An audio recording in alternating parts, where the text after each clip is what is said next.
भाई सच बताऊं, जब मैंने पहली बार अटैक ऑन टाइटन देखा था, मुझे लगा था ये एक सिंपल एक्शन एनिमे है। टाइटन्स आएंगे, लोग लड़ेंगे, कहानी खत्म। लेकिन जैसे जैसे एपिसोड्स बढ़ते गए, मुझे समझ आया ये एनिमे कुछ और ही लेवल का है। अटैक ऑन टाइटन तुमसे एक सवाल पूछता है, और वो सवाल ये है, तुम क्या करोगे अगर तुम्हारा फ्रीडम ही तुम्हारा सबसे बड़ा दुश्मन बन जाए। एरन येगर के लिए फ्रीडम सब कुछ था। उसके लिए वॉल्स के बाहर की दुनिया एक सपना थी। लेकिन जब उसने उस दुनिया को देखा, उसे समझ आया कि फ्रीडम तो सिर्फ एक इल्यूज़न है। हर इंसान अपने केज में बंद है, कोई वॉल्स के अंदर, कोई अपने गिल्ट के अंदर, और कोई अपनी चॉइसेस के अंदर।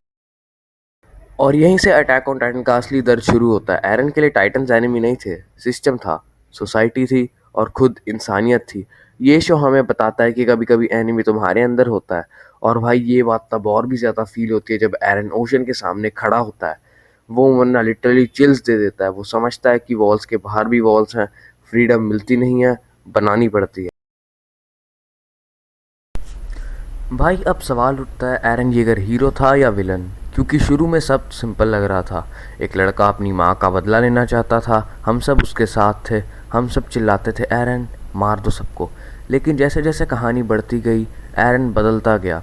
उसका गुस्सा, उसका दर्द और उसके अंदर की कन्फ्यूज़न सब एक चीज़ में बदलने लगी, डार्कनेस।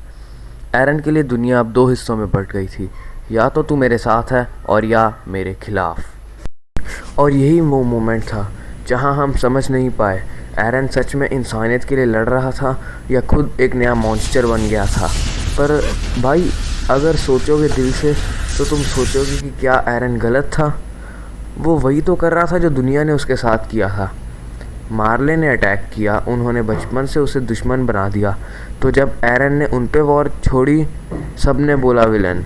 लेकिन जब उन्होंने पैराडिस पे अटैक किया था, तब कोई उन्हें विलन नहीं कह रहा था। एरन के कैरेक्टर समझना इजी नहीं है।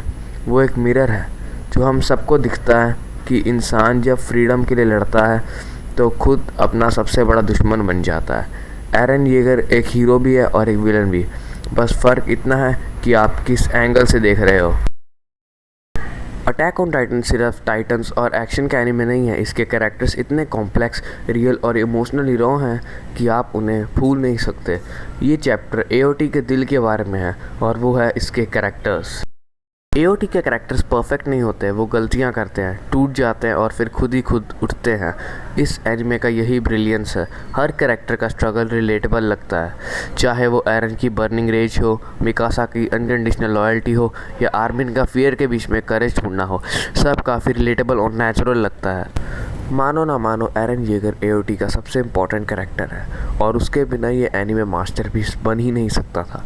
एरन एक सिंपल बच्चा था जो फ्रीडम चाहता था। वॉल मारिया के बाहर उसकी ज़िंदगी एक लाइन पर हो गई, टाइटन्स को ख़त्म करो। सीज़न 1 में वो इमोशनल, इम्पल्सिव और कंफ्यूज था, लेकिन जैसे जैसे वो ट्रुथ जानता गया, वैसे वैसे वो चेंज होता गया।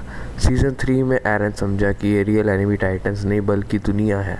और सीज़न 4 में वो सामने से लड़ने वाले सोल्जर नहीं रहता, वो एक स्ट्रेटजिस्ट बन जाता है। तो आज की वीडियो में इतना ही। अगर एओटी फ़ैन हो तो कमेंट्स में #एओटी लिख दो।